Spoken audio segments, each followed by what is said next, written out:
The Industrial Policy Resolution of 1948 was good so far as it went, but unfortunately, the spirit of it could not be understood or appreciated by the common man in this country. So, a new orientation of this policy was given, and the Honorable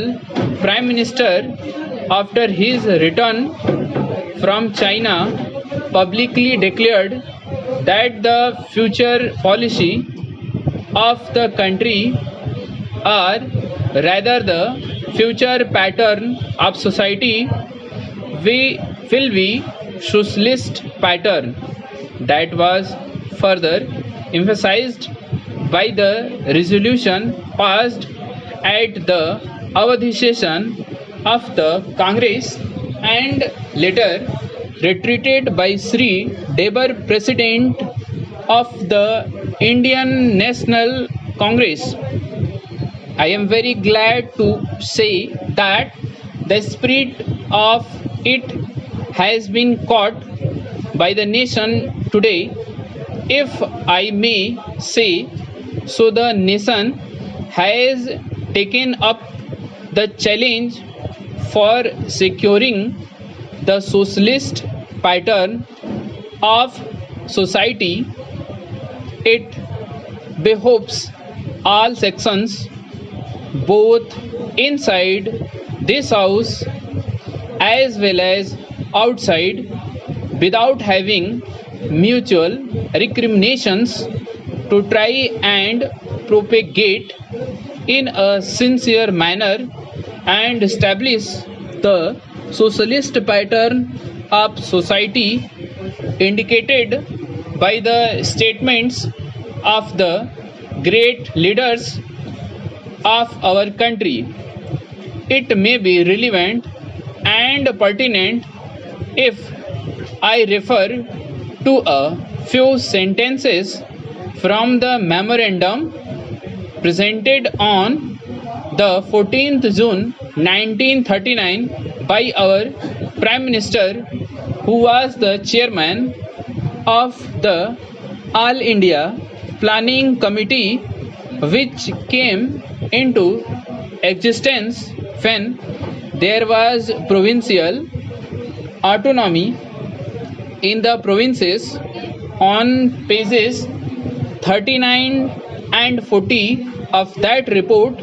he stated, "It is clear that the drawing up of a comprehensive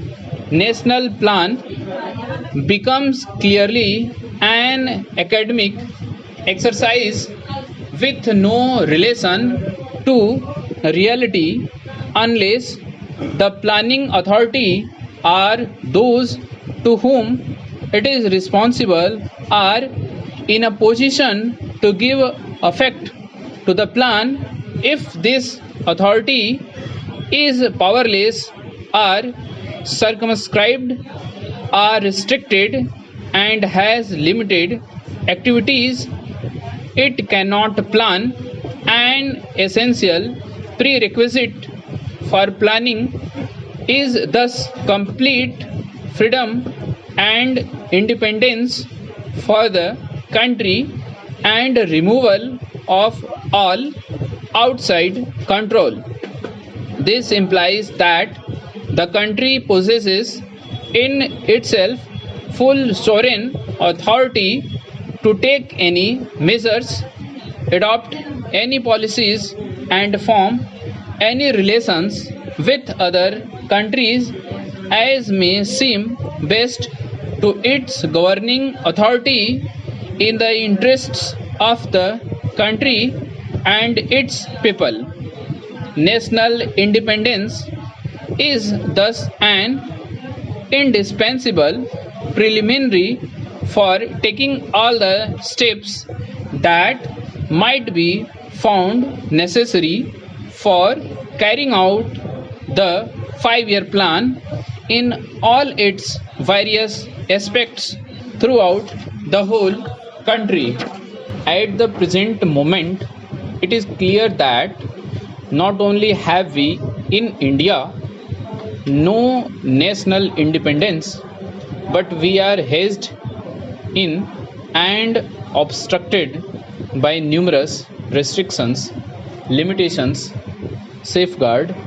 and reservations which block the path to planning and progress. Our plan for national development must therefore be drawn up for a free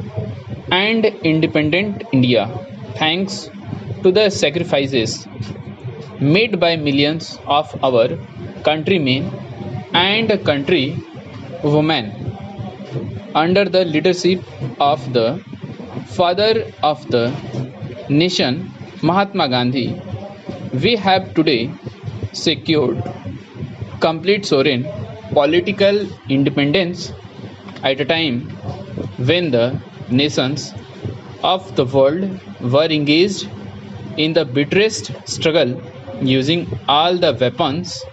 of destruction. If therefore we have secured political independence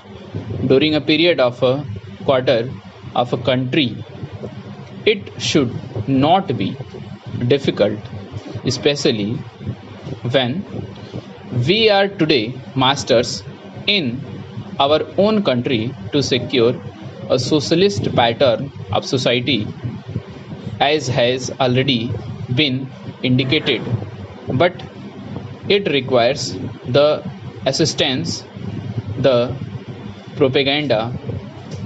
the active work of all those who are interested in this. I am sure, so long as my honorable friends, the minister, the deputy minister, and the other minister who represent the commerce and industry ministry can give us an assurance that the capitalist pattern would be avoided. Some of us who believe in a cent percent socialist democracy give an undertaking that certain totalitarian policy will not be introduced